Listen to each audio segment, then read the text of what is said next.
Pandian store serial எபிசோடில் என்ன நடக்க போகுதுங்கிறத இந்த வீடியோவில் பார்க்கலாம். நம்ம தங்கமயில அவங்க அம்மா வீட்டில் ரொம்ப கொடுமைப்படுத்துகிறாங்க. ஏன் இப்படி தண்டச்சோராக உட்காந்துட்ருக்க, நீ எங்கிட்ட போய் தொலைய வேண்டியதானே அப்படின்னு சொல்லி. அதனால நம்ம தங்கமயில் ரொம்ப மனசு உடஞ்சி நான் இந்த வீட்டை விட்டு போகிறேன் அப்படின்னு சொல்லிட்டு நம்ம தங்கமயில் வீட்டை விட்டு போயிடுறாங்க. போகிறப்ப என்ன யோசிக்கிறாங்க, மறுபடியும் சரவணன்கிட்ட போய் பேசுகிறாங்க.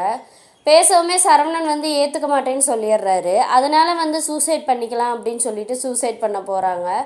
அந்த சமயம் பார்த்து நம்ம மீனா போய் காப்பாற்றிட்டு ஏன் இப்படி பண்ணுறீங்க அப்படின்னு சொல்லிட்டு அவங்க வீட்டில் ஒரு நாள் ஃபுல்லாக வச்சுருந்து மறுபடியும் காலையில் கொண்டு நம்ம தங்கமயிலோட வீட்டிலையே விட்டுட்டு போயிடுறாங்க. ரொம்ப அட்வைஸ் பண்ணுறாங்க மீனா, இனிமேல் தயவு செஞ்சு இப்படி பண்ணாதீங்கக்கா, உங்களுக்காக யோசிங்க, நம்ம எந்த ஒரு கஷ்டத்துக்குமே சாவு ஒரு இது காரணமே கிடையாது அப்படின்னு சொல்லி ரொம்ப அட்வைஸ் பண்ணி கொண்டு விட்டுட்டு போகிறாங்க. இங்கே செந்தில் என்னடானா எதுக்கு இவங்க நம்ம வீட்டுக்கு வந்தாங்க அப்படின்னு சொல்லி அவரும் கோச்சிக்கிட்டு நம்ம பாண்டியன் வீட்டுக்கு போகிறாரு. பாண்டியன் அங்கேயும் விட மாட்டேன்னு சொல்லவுமே நேராக நம்ம மீனாவோட அம்மா வீட்டுக்கு போகிறாங்க. அங்கே போய் எல்லாம் நடந்ததெல்லாம் சொல்கிறாங்க. மீனா ஏன் இப்படி பண்ணுறான்னே தெரியல, நான் சொல்கிறது எதையுமே கேட்கவே மாட்றா அப்படின்னு சொல்லிட்டு அங்கே போய் ரொம்ப ஃபீல் பண்ணி சொல்கிறாங்க. சொல்லவுமே சரி அப்படின்னு சொல்லிட்டு அவங்களும் நான் சொல்கிறேன் அப்படின்னு சொல்லிட்டு சொல்லிடுறாங்க. அப்புறம் அங்கே இருந்துட்டு மறுநாள் காலையில் வர்றாங்க. இங்கே நம்ம செந்தில் வரவுமே இன்னும் அவங்க போகலையா அப்படிங்கும், இந்த கூட்டிகிட்டு கிளம்பிட்டு அப்படின்னு சொல்லிட்டு இருக்காங்க. ரொம்ப கஷ்டமாக தான் இருக்குது அப்படின்னு சொல்லிட்டு மறுபடியும் கூட்டிகிட்டு போய் விட்டுட்டு அவங்க வேலைக்கு போயிடுறாங்க. இனி எதுனாலும் எனக்கு கூப்பிடுங்கக்கா அப்படின்னு சொல்லிட்டு போயிடுறாங்க. இன்னும் கோச்சிங் வந்ததும் போதும், கதிருக்கும் நம்மளுக்கும் நல்ல ஒரு அட்டாச்மெண்ட் ஆயிடுச்சு, நல்ல ஒரு இதாகிடுச்சு, நம்ம மனசில் இருக்கிறதையும் அவன் சொல்லிட்டான் அப்படின்னு சொல்லிட்டு ரொம்ப சந்தோஷமாக ஜாலியாக என்ஜாய் பண்ணிகிட்டு இருக்காங்க.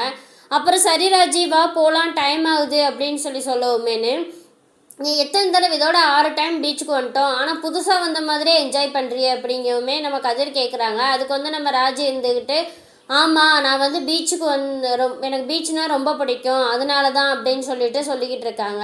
சரி இப்போ என்ன வேற எங்கேயாவது போகலாமா இல்லை ரூமுக்கு போகலாமா அப்படிங்கவும், இல்லை நம்ம ரூமுக்கே போகலாம் அப்படின்னு சொல்லிட்டு கிளம்புறாங்க.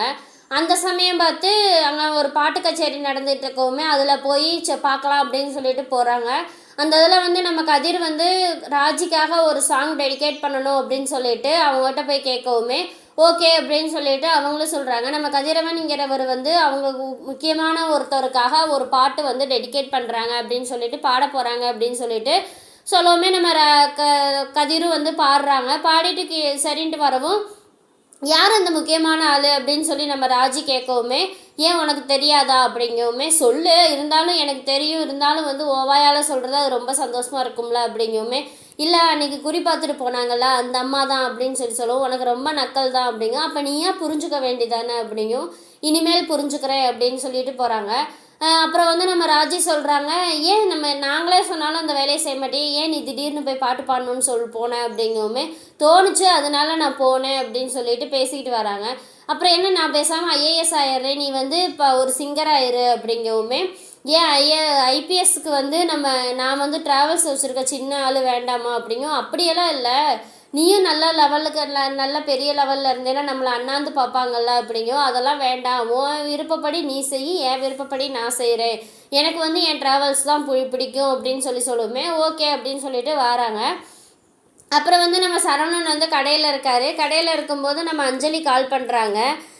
என்ன சரவணா, உன்னை டிஸ்டர்ப் பண்ணுறேன்னு நினச்சிக்காத, எனக்கு குன்னக்குடிக்கு வந்ததுக்கப்புறம் யாருமே என்கிட்ட பேசுகிறதுக்கு ஆள் இல்லை, அதனால் உன்னை பார்த்ததுக்கப்புறம் பரவாயில்ல, எனக்கு ஏதோ ஒரு பேச்சு துணைக்காத ஆள் கிடச்சிருக்கு அப்படின்னு சொல்லி நான் பேசிகிட்டு இருக்காங்க. ஏன் உன் ஃப்ரெண்ட்ஸுகளாம் இருப்பாங்களா அப்படிங்கும், அதாவது அப்பப்பயே அப்படியே இதாகிடுச்சு, ஆளுக்கு ஒரு மூலையில் இருக்கும், அந்த தீபாவளி பொங்கலுக்கு விஷ் பண்ணுறதோட சரி அப்படின்னு சொல்லிகிட்டு இருக்காங்க. நீ என்ன பண்ணுற அப்படிங்கவும், நான் கடையில் தான் இருக்கேன் அப்படிங்கவுமே, எப்போ நீ கடைக்கு வந்த அப்படிங்கவுமே, ஆமாம் செந்திலுக்கு கவர்மெண்ட் வேலை கிடைக்கவும் அவன் அங்கே கவர்மெண்ட் வேலைக்கு போயிட்டான், அங்கே மாமா அவரும் வேலையை விட்டு நின்றுட்டாரு, பழனி மாமாவுக்கும் கல்யாணம் ஆயிடுச்சு, அதனால நான் கடைக்கு நானும் அப்பாவும் தான் ஃபுல் டைமாக பார்த்துட்ருக்கோம் அப்படிங்கவுமே, உங்கள் மாமாவுக்கு கல்யாணம் ஆயிடுச்சா அப்படிங்கவும், ஆயிடுச்சு அப்படின்னு சொல்கிறாங்க. எல்லாத்துக்கும் முன்னாடி அவருக்கு தான் ஆகும்னு நினச்சோம், ஆனால் கடைசியில் அவருக்கு தான் கடைசியாக மேரேஜ் ஆச்சு அப்படிங்கவும், சரி ஓகே அப்படின்ட்டு பேசிகிட்டு இருக்கும்போதே நம்ம பாண்டியன் வரவுமே, ஐயோ அப்பா வந்துட்டாரு, நான் அப்புறமேட்டு கூப்பிட்றேன் அப்படின்னு சொல்லிட்டு, இன்னும் அப்பாவுக்கு பயந்த பையனே தான் இருக்கியா நீ அப்படிங்கவும், இல்லை நீ இரு நான் அப்புறமேட்டு கூப்பிட்றேன் அப்படின்னு சொல்லிட்டு ஃபோனை கட் பண்ணிடுறாங்க. அப்புறம் நம்ம சரவணன்கிட்ட வந்து நம்ம பாண்டியன் வந்து என்ன சரவணா திடீர்னு கோயிலுக்கெல்லாம் போக ஆரம்பிச்சிட்டேன் என்ன அப்படிங்கும், எதுவும் நேர்த்திக்கடன் வச்சுருந்தேன் அப்படிங்கும், ஏதோ அர்ச்சனை பண்ண கொடுத்துருந்தேன் ஆமாப்பா அப்படிங்கவும், நான் இல்லை அம்மா அப்படின்னு சொல்லிட்டு இருக்காங்க. சரி அப்படின்னு சொல்லிட்டு இது பண்ணிட்டாங்க. அதுக்கப்புறம் நம்ம சரவணனா பாண்டியன்கிட்ட கேட்குறாங்க, ஏங்கப்பா அம்மா அர்ச்சனை பண்ணாங்கன்னு சொல்கிறேன் எதுக்காகன்னு சொல்லி கேட்க மாட்டிங்களா, உங்கள் கோவம் குறையிறதுக்காக பண்ணாங்க அப்படிங்கவுமே நம்ம பாண்டியனுக்கு மறுபடியும் கோவம் வந்துடுது. என்னப்பா ஆச்சு அம்மாட்ட பேசுங்கப்பா பாவம்ப்பா அம்மா ரொம்ப பித்து பிடிச்ச மாதிரி அலையிறாங்க அப்படிங்கவுமே ரொம்ப கஷ்டப்படுறாங்க அப்படிங்கவுமே, நான் பட்ட கஷ்டத்தை விடவா புருஷன் பொண்டாட்டி விஷயத்தில் வந்து எதுவுமே ஒளிவு மறைவு இருக்கக்கூடாதுன்னு தான் நானும் நினச்சேன். இத்தனை வருஷம் ஆயிடுச்சு, கடையில் ஒரு மிளகா கடுகு தீந்தா கூட நான் அவகிட்ட போய் எல்லா விஷயத்தையுமே சொல்லிடுவேன்.